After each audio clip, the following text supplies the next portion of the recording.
నమస్తే, welcome to magnet TV. నేను మీ కృష్ణవేణి. రోజు రోజుకు పెరుగుతున్న బంగారం ధర ప్రజల్లో విపరీతమైన ఆందోళన కలిగిస్తుంది. ముఖ్యంగా మహిళలు ఏ డబ్బులు వచ్చినా చాలు ముందు బంగారం కొనాలనుకుంటూ ఉంటారు. తగ్గుతుందేమో అని ఎదురు చూస్తున్నారు. బట్ రోజు రోజుకు పెరుగుతుంది. ఇది ఆగుతుందా పెరుగుతుందా? ఈ అంశం గురించి మాట్లాడడానికి ఈరోజు మనతో పాటు ప్రముఖ అనలిస్ట్ సురేష్ కొచ్చటిల్ గారు ఉన్నారు. ఆలస్యం చేయకుండా మాట్లాడదాం. నమస్కారం సార్. నమస్కారం సార్, గోల్డ్ రేటు చాలా మందికి తెలియదు ఏంటంటే ఎందుకు పెరుగుతుంది, గవర్నమెంట్ ఎందుకు తగ్గించట్లేదు అంటే నిరక్షరాస్యులైన వాళ్ళు, గ్రామాల్లో ఉండే మహిళలు ట్రంప్ వస్తే తగ్గుతుందంట కదా, తగ్గలేదేంటి, ఇలాంటి చాలా అపోహలు ఉన్నాయి. ఇవి పెరుగుతుందా తగ్గుతుందా, రీజన్ ఏంటి? ఫస్ట్ ఆఫ్ ఆల్ బంగారం ఎక్కడి నుంచి వస్తుందో మనం తెలుసుకోవాలండి. ముందు మన దగ్గర కూడా చిన్న చిన్న ఫీల్డ్స్ ఉన్నాయి. కోలార్ గోల్డ్ ఫీల్డ్స్ అనేవి కర్ణాటకలో కేజీఎఫ్ ఉండే చాలా తక్కువ క్వాంటిటీ. మన దేశంలో 11,000 మెట్రిక్ టన్స్ మన దగ్గర బంగారం ఉంది. మనం అంటే మహిళల దగ్గర బ్యాంక్ లాకర్లు అన్నీ కలిపి. ఇది భారతదేశం కన్నా America, Germany, UK, France, Germany అన్నీ కలుపుకుంటే కూడా ఇంత బంగారం లేదు వాళ్ళ దగ్గర. అమెరికా దగ్గర ఎంత 800 టన్నులు ఎంత ఉంది అంతే. మన దగ్గర 11 నుంచి 21 దాకా ఉందంటున్నారు, 20 మెట్రిక్ టన్స్ గోల్డ్ బంగారం.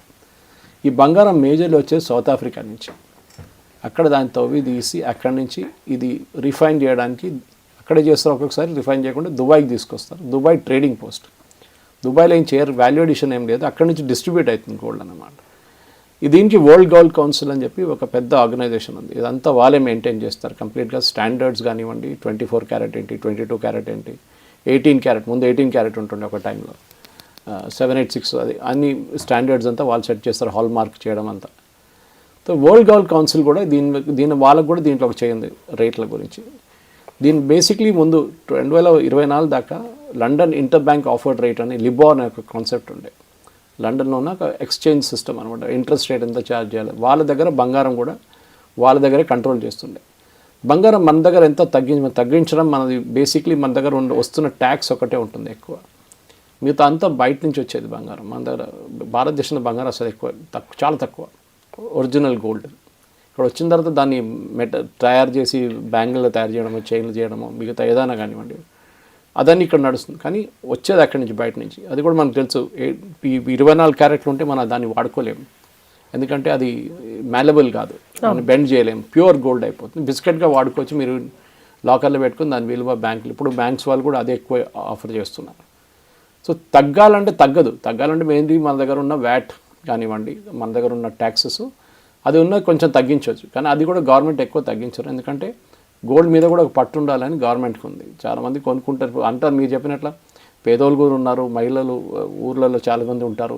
సిటీలో కాదు కదా అందరు కొనేది. ఇప్పుడు చాలామంది గోల్డ్ నుంచి మూవ్ డైమండ్ కూడా వెళ్ళిపోయారు. ఇప్పుడు డైమండ్కి అంతా చెప్తారు రీసేల్ వాల్యూ లేదని, కానీ వాళ్ళు దాన్ని కూడా సర్టిఫికేట్ ఇస్తారు. కానీ ఇప్పుడున్న యంగ్ జనరేషన్కి గోల్డ్ కన్నా ఎక్కువ డైమండ్ మీద ఎక్కువ వాళ్ళకి ఉంది. సో గోల్డ్ కన్నా కొంచెం షీన్ పోయింది. ఇప్పుడు ఎక్కువ అంత ఇన్వెస్ట్మెంట్గా ఇప్పుడు అంత ప్రాఫిటబుల్ లేదు. ఎందుకంటే నేను పెళ్లి చేసుకున్న ఆ టైంలో గోల్డ్కి అప్పుడు మా దాంట్లో కేరళలో దానికి తులం, మీ దాంట్లో తులం అంటారు, మా దగ్గర తులం అంట. మా దాంట్లో 8 గ్రామ్స్తో ఒకటి క్యాల్కులేషన్ ఉంటుంది.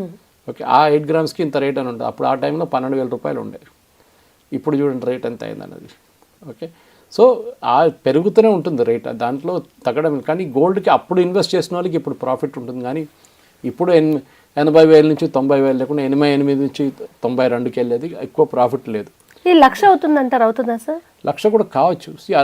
మన చేతిలో లేదు అది, బయట నుంచి వచ్చే బంగారం. దానికోసం మనం చూస్తున్నాం స్మగ్లింగ్ చాలా ఎక్కువ ఉంటుంది ఇండియా. ఎందుకంటే మన కస్టమ్స్ డ్యూటీ కట్ చేసి తీసుకొస్తే 1 కిలో బంగారం మీద 2 లక్షలు సంపాదించుకోవచ్చు. 5 లక్షల నుంచి 2 లక్షల నుంచి 5 లక్షలు సంపాదించుకోవచ్చు. కేరళ మేజర్ దీనిది స్మగ్లింగ్ సెంటర్ కేరళ. దాంట్లో ఒకటే ఎయిర్పోర్ట్, కరిపూర్ ఎయిర్పోర్ట్ అని చెప్పి క్యాలికట్. రోజు అక్కడ పట్టుబడతారు. డైలీ ఒక 2-3 కిలోలు బంగారం పట్టుకుంటారు అక్కడ కస్టమ్స్ వాళ్ళు. అప్పుడు కూడా పట్టుకుంటున్న వాళ్ళు 2% ఉంటారు, మిగతా 95% బయటికి వెళ్ళిపోతారు. గల్ఫ్ నుంచి క్యారియర్స్ ఉంటారు. ముందు మన మలేషియా, సింగపూర్ నుంచి వస్తుండే గోల్డ్ చాలా మటుకు క్యారియర్స్. అంటే వీళ్ళు ఏం చేస్తారంటే వీళ్ళకి ఉద్యోగం ఏం లేదు, వీళ్ళకి స్మగ్లర్స్ ఏం చేస్తారు, పాస్పోర్ట్ తీసుకొచ్చి టికెట్ ఇచ్చి వాళ్ళు పంపిస్తారు. దుబాయ్లో 2 రోజులు తిప్పుతారు. దాని తర్వాత వీళ్ళకి బంగారం ఇస్తారు, తీసుకెళ్ళు అక్కడ ఇండియాకి వెళ్ళి వాళ్ళకి ఏజెంట్ బయట ఉంటాడు, వాడికి ఇవ్వాలన్నమాట. అదంతా వాళ్ళ డీలింగ్ సపరేట్గా ఉంటుంది. అది చినిగిపోయిన 2 నోట్, ఒక నోట్ చింపేసి ఒక నోట్ ఈయనకి, ఒక నోట్ ఆయనకి, సినిమాలో చూపిస్తారు. లేకుంటే ఐడెంటిఫై చేస్తారు ఫోటోతో సహా. ఈయనకి తెలియదు ఏజెంట్ ఎవడని, ఏజెంట్కి తెలుసు వీరవడని చెప్పేసి. కేరళలో పెద్ద మాఫియా అది. కానీ బంగారం రేట్కి ఒక ఇన్వెస్ట్మెంట్గా భారత మహిళలు చూసుకున్నారు. దానికి ఏంటంటే బేసిక్లీ పెళ్లి దాంట్లో కూడా ఒక సెక్యూరిటీ లాగా అనమాట. అంటే రేపు ఏమైనా క్రైసిస్ ఉంటే ఇది వాడుకోవచ్చు, అమ్మేసుకోవచ్చు, లేకుంటే బ్యాంకులో పెట్టి లోన్ తీసుకోవచ్చు. ఇప్పుడైతే గోల్డ్ లోన్ కంపెనీస్ కూడా ఉన్నాయి చాలా మటుకు. మీకు వెళ్తే అర్ధగంటలో మీకు లోన్ ఇచ్చేస్తారు. సో కానీ ఒక తగ్గడం పెరగడం అనేది గవర్నమెంట్ చేతిలో లేదు. ఎక్కువ ట్యాక్స్ చాలా చిన్న కాంపోనెంట్ దానిది. కానీ ఎదురు చూస్తున్న వాళ్ళకి ఇంకా ఎదురు చూడ అంటే ఇప్పుడు కొంతమంది ఏమో ఇన్వెస్ట్మెంట్ మీరు అన్నట్టు షేర్స్ స్టాక్స్లో పెట్టుకుంటే లాభం ఉంటుంది, కానీ చాలా బ్లైండ్గా గోల్డే కొనాలి అనే ఒక మైండ్ సెట్తో ఉంటారు. మారిందండి ఇప్పుడు, చాలా మటుకు మారింది. ఇప్పుడున్న జనరేషన్ అదే మళ్ళీ చెప్తాను. ఇప్పుడున్న అమ్మాయిలు కానివ్వండి చూడండి, వాళ్ళ పేరెంట్స్ నుంచి వచ్చిన బంగారం ఉంటే వాళ్ళు పెట్టుకుంటారు, కానీ మిగతా వాళ్ళు కొత్త ఇన్వెస్ట్మెంట్ అంతా స్టాక్స్లో పెడుతున్నారు, రియల్ ఎస్టేట్లో పెడుతున్నారు. వాళ్ళు గోల్డ్ బంగారంలో ఎక్కువ పెట్టలేదు. ఎందుకంటే బంగారం ఎట్లయిపోతుందంటే ఒక పెళ్లికి వెళ్ళినప్పుడు వాడుకుంటాం, లేకుంటే ఏదో వాళ్ళ పెళ్లికి వాడుకుంటారు, లేకుంటే దాని తర్వాత వాళ్ళ రిలేటివ్స్ పెళ్లి ఎక్కడైనా బయటికి వెళ్ళినప్పుడు వాడుకుంటాం. అది మొత్తం కంప్లీట్ డ్రెస్అప్ చేసి వెళ్ళరు. సెక్యూరిటీ వైజ్ కూడా ఇష్యూ అది. ఒక చైన్ స్నాచింగ్లో అది ఇది నడుస్తూనే ఉంటుంది. కానీ బంగారం ఒక డిస్ప్లేగా వచ్చినప్పుడు కూడా ఇదే చెప్పాను, డైమండ్స్కి వచ్చేస్తుంది ఇప్పుడు చాలా మటుకు. అమ్మాయిలు డైమండ్స్ వాళ్ళు ప్రిఫర్ చేస్తున్నారు. సో బంగారం అనేది ఇప్పుడు అట్రాక్షన్ ఉంది, కానీ రిటర్న్ ఆన్ ఇన్వెస్ట్మెంట్ ఎక్కువ లేదు ఇప్పుడు. మీరు ఇప్పుడు బంగారం ఒక తొలగుంటే కూడా మీకు 2 సంవత్సరాలు చూస్తే కూడా చాలా తక్కువ రేట్, అక్కడిక్కడ ఒక మ్యాక్సిమం 4-5,000 పెరుగుతుంది, తగ్గుతుంది. అది తగ్గడం ఎక్కువ ఉండదు, పెరుగుతుంది కానీ తగ్గదు. ఇంకా అది ఇంకోటి ఏంటంటే మన దగ్గర కూడా మనం గుర్తుపెట్టుకోవాలి, డైమండ్ అనేది రీసేల్ వాల్యూ ఎక్కువ లేదంటారు, కానీ ఉంది దాని కూడా రీసేల్ వాల్యూ. బంగారంకి గవర్నమెంట్ దగ్గర కూడా రిజర్వ్స్ ఉంది, మన దగ్గర కూడా కాదు, గవర్నమెంట్ దగ్గర కూడా ఉంది. అంటే మీరు ఇప్పుడు ఫర్ ఎగ్జాంపుల్ చాలామంది అనుకుంటారు నోట్ ఇట్లనే ప్రింట్ చేస్తారు అనుకుంటారు, కాదు. ఇప్పుడు ఒక 100 కోట్లు ప్రింట్ చేయాలి నోట్లు అంటే ఆ 100 కోట్లకున్న బంగారం మన దగ్గర ఉండాలి రిజర్వ్ బ్యాంక్ ఆఫ్ ఇండియాలో. దాని తర్వాత ప్రింట్ చేయొచ్చు, లేకుంటే ఒట్టిగా నోట్లు కొట్టుకుంటే పోతే కాదు. సో ఈక్వలెంట్ గోల్డ్ ఉండాలి. ఒక క్రైసిస్ జరిగింది, చంద్రశేఖర్ గారు ప్రైమ్ మినిస్టర్గా ఉన్నప్పుడు మన భారతదేశం దగ్గర 2 వారాల ఫారిన్ ఎక్స్చేంజ్ ఉండేవి. ఇప్పుడు మన దగ్గర ఉన్న బంగారం తీసుకెళ్ళి డిపాజిట్ చేసాం లండన్లో, దాన్ని బట్టి అప్పు తీసుకొచ్చాం మనం, మన దగ్గర హోమ్ లోన్ తీసుకుంటున్నట్లు. సో బంగారానికి కంట్రోల్ చేసేది ఒక సౌత్ ఆఫ్రికన్ మైన్, ఒక మాఫియా. అది వాళ్ళని ఏం చేయలేము మనం. వరల్డ్ గోల్డ్ కౌన్సిల్ వాళ్ళు కూడా ఒక చిన్న మాఫియా అనే వాళ్ళు కూడా, కానీ వాళ్ళు ఒక ఆర్గనైజేషన్ లాగా వీళ్ళందరినీ కంట్రోల్ చేస్తారు. మన దగ్గర లోకల్ జ్యువెలర్స్ అందరూ వాళ్ళ దగ్గర అఫిలియేటెడ్గా ఉంటారు. చాలా మటుకు గోల్డ్ షాప్స్ అంతా మా ఊరు నుంచి వస్తారు. కేరళ ఒకటే కాదు, కేరళలో త్రిశూర్ అనే ఒక టౌన్ ఉంది, మా ఊరు అక్కడే. అక్కడి నుంచే ఈ జోయా లుకాస్, జోసా లుకాస్, కళ్యాణ్ జ్యువెలర్స్ వీళ్ళందరూ అక్కడి నుంచి వస్తారు. Except for Malabar gold is from Calicut. మిగతా వాళ్ళందరూ ఆ ఏరియా నుంచి వస్తారు అనమాట, త్రిశూర్ టౌన్లో. మా ఊర్లో కూడా త్రిశూర్ టౌన్లో ఒక స్ట్రీట్లోనే మన దగ్గర సోమాజీ కూడా కన్నా ఇక్కడ 20-30 షాప్స్ ఉంటుంది, అక్కడ 100 షాప్స్ ఉంటాయి. అక్కడ ఒక్కొక్క షాప్ సైజ్ చూస్తేనే మీ పరిశాన్ అయిపోతారు. పొద్దున 10 గంటలకు ఫుల్ అయిపోతుందండి.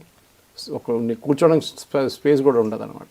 మీరు చెప్పినట్లు బంగారం ఇంత ధర ఎక్కువ అయినా కానీ కొనడానికి ఎవరు మంచి తక్కువ ఏం లేదు, తక్కువ లేదు సార్. అదే ఎందుకంటే వాళ్ళు 1,00,000 అయినా కొంటారు. ఇంకా అది ఎంతంటే బేసిక్లీ వాళ్ళకు ఒక మెంటల్ మేకప్ ఏంటంటే ఇది రేపు ఏదైనా ప్రాబ్లం ఉంటే మనం దాన్ని ఇప్పుడు రియల్ ఎస్టేట్ తీసుకున్నాం అనుకోండి, రేపు రేట్ పడిపోవచ్చు రియల్ ఎస్టేట్. లేకుంటే మీరు అమ్మలేరు, సడన్ గా అమ్మలేము సార్. ఎవరికి అవసరం పడింది ల్యాండ్ ఇమీడియట్ గా అమ్ముడు పోదు. అది ఇంకోటి సెకండ్ స్టాక్ మార్కెట్లో కూడా ఒక్కొక్కసారి స్టాక్ మార్కెట్ కొన్న తర్వాత లాంగ్ టర్మ్ ఇన్వెస్ట్మెంట్ ఉంటారు వీళ్ళందరూ. మ్యూచువల్ ఫండ్స్లో వేసారనుకోండి, మీరు ఎగ్జిట్ చేయలేరు అంత జల్దీ. సో ఇది చాలా ప్రాబ్లమ్స్ ఉన్నాయి. బంగారం అట్లా కాదు కదా, బంగారం ఇప్పుడు క్రైసిస్ వచ్చింది, ఏదో హాస్పిటల్ ప్రాబ్లమా లేకుంటే ట్రీట్మెంటో ఏదైనా కానివ్వండి, సడన్గా కావాలంటే మీరు వెళ్ళి హోమ్ లోన్ కంపెనీ అసలు గోల్డ్ లోన్ కంపెనీకి వెళ్ళి మీరు అది పెట్టేసి అక్కడి నుంచి మీరు డబ్బులు తీసుకోవచ్చు. దాట్ ఈస్ అన్ అడ్వాంటేజ్ అనమాట. సో అది దానికోసం ఇప్పుడు కూడా భారతదేశంలో మహిళలు ఇన్వెస్ట్ చేసే బంగారమే. ఒక పెళ్లి కోసం కానివ్వండి, అమ్మాయి పెళ్లి కోసం బంగారమే చూస్తారు, వాళ్ళు బంగారం మీదే ఇన్వెస్ట్ చేస్తారు. స్టేటస్ సింబల్గా కూడా చూస్తారు చాలామంది. అది తప్పు. అది వాళ్ళు ఇన్ని తొలాలు వేసుకుంటే మా కూతురికి ఎన్ని తొలాలు ఇవ్వాలి, అది తప్పదు. ఎందుకంటే అదే మీరు ఇన్వెస్ట్మెంట్గా, అదే మీరు ఒక ఫిక్స్డ్ డిపాజిట్గా కానివ్వండి, మిగతా ఏదైనా ఇన్స్ట్రుమెంట్స్లో వాళ్ళకి ఇస్తే వాళ్ళు ఏం కావాలంటే అది వాడుకుంటారు అప్పుడు. దట్ ఈస్ ఎందుకంటే అంత అప్రిసియేషన్ ఇంకా ఉండదు ఇక్కడి నుంచి. ఏదో నా పెళ్లి జరిగినప్పుడు 1991లో ఉన్న 11,000 ఇప్పుడు కాదు కదా, అది ఇప్పుడు 95 కాకొచ్చింది. కానీ ఆ టైంలో 18 క్యారెట్ గోల్డ్ ఎక్కువ ఉండే, ఇప్పుడు 21, 22కి వచ్చేస్తాం మనం. సో ఆ డిఫరెన్స్ ఉంటుంది. సో 18 క్యారెట్ గోల్డ్కి అప్పుడున్న విలువ వేరు, ఇప్పుడున్నది సపరేట్ అనమాట. కానీ బంగారం అనేది ఒక అస్పిరేషనల్ థింగ్. మా ఇంట్లో మా దగ్గర ఇంత బంగారం ఉంది, లాకర్లో పెట్టుకుంటాం మనం. అది 10 మందికి చూపించవచ్చు వచ్చినప్పుడు, పెళ్లి టైంలో ఎస్పెషలీ అందరికీ. అది కాకుండా బయటికి వెళ్ళినప్పుడు అడుగుతారు కొంతమంది, ఈ చైన్ ఎక్కడ కొన్నావు అమ్మా, ఇది ఎక్కడ కొన్నావు అని అడుగుతారు చాలామంది. అది సో మహిళలకు కూడా ఒక షో ఆఫ్ అని చెప్పాను, కానీ వాళ్ళకు కూడా ఒక ఆస్పిరేషన్ ఇది బంగారం చాలా బాగుంది కదా నెక్లెస్ అని చెప్పేసి అంతే. కానీ ఇప్పుడున్న అమ్మాయిలు చూస్తున్నాం, ఇంక్లూడింగ్ మా కూతురు కూడా పెళ్లి టైంలో కూడా వాళ్ళు ఎక్కువ గోల్డ్ ఇప్పుడు వాళ్ళు ప్రిఫర్ చేయట్లేదు. ఒకటే చైన్, ఒకటే బ్రేస్లెట్ అంతే. సింపుల్గా ఉండాలనుకుంటున్నారు చాలామంది పిల్లలు, అందరు కాదు కానీ చాలామంది పిల్లలు అదే అనుకుంటున్నారు, వెరీ ఎలిగెంట్గా ఉండాలి అదే అని చెప్పేసి. సో అదొక కాన్సెప్ట్ మారుతుంది. కానీ అప్పుడు కూడా వాళ్ళ పేరెంట్స్ ఏమనుకుంటారు, వీళ్ళకి ఏమైనా ఇవ్వాలి కదా అని చెప్పేసి ఇన్ని తొలాలు బంగారం అని చెప్పేసి వాళ్ళకి ఇస్తారు, అది వాళ్ళు లాకర్లో పెట్టుకుంటారు. రేపు ఏదైనా ఇల్లు కొనాలంటే ఏదంటే వాళ్ళు అమ్ముకోవచ్చు, లేకుంటే ఇది చెప్పినట్లు వాళ్ళు లోన్ తీసుకోవచ్చు దాని మీద అనమాట. కానీ రేట్ అయితే తగ్గదు చాలా మటుకు, ఎందుకంటే మన చేతిలో లేదు అది. ఇది ఇంటర్నేషనల్ మార్కెట్ డిటర్మైన్ చేస్తున్నారు రేట్ అంతా లండన్. కానీ మీకు దుబాయ్లోనే గోల్డ్ కన్నా భారతదేశంలో డెఫినెట్గా ట్యాక్స్ దానికి ఎక్కువ ఉంటుంది, దుబాయ్లో తక్కువ ఉంటుంది. దానికోసం స్మగ్లింగ్ ఎక్కువ నడుస్తుంది. అక్కడ కూడా చాలామంది వెళ్ళి కొంటారు. ఓకే, కానీ సేఫ్ కాదు. మళ్ళీ రేపు ఏమైనా అయితే మళ్ళీ ఏం చేయాలి. ఇక్కడైతే మీరు లోకల్ షాప్కి వెళ్ళి అడగొచ్చు, ఇదేంటి బంగారు ఇట్లా ఉందని చెప్పేసి. సో అక్కడ మీరు వచ్చి ఒకసారి కొన్న తర్వాత అంతే సంగతి అయిపోయింది అనమాట. కానీ వరల్డ్ గోల్డ్ కౌన్సిల్ కూడా వాళ్ళు సెక్యూర్ సర్టిఫికేట్స్ ఇస్తారు, అన్నీ చేస్తారు. కానీ బంగారం ఒక భారతదేశం అది చెప్తాం కదా, మన దగ్గర ఉన్న బంగారం కలెక్షన్ చూస్తే యుఎస్, జర్మనీ, ఫ్రాన్స్ అన్నీ కంబైన్ చేస్తే కూడా అంత రాదు. అంత అసెట్ మన దగ్గర ఉందన్నమాట. అన్ని కోట్లు విలువ ఉన్న బంగారం మన దగ్గర ఇంట్లో అన్ని ఇంట్లో లాకర్లోనే, బ్యాంక్ లాకర్ కానీ ఇంట్లో పెట్టుకుంటారు. అది thank you so much sir. నమస్కారం.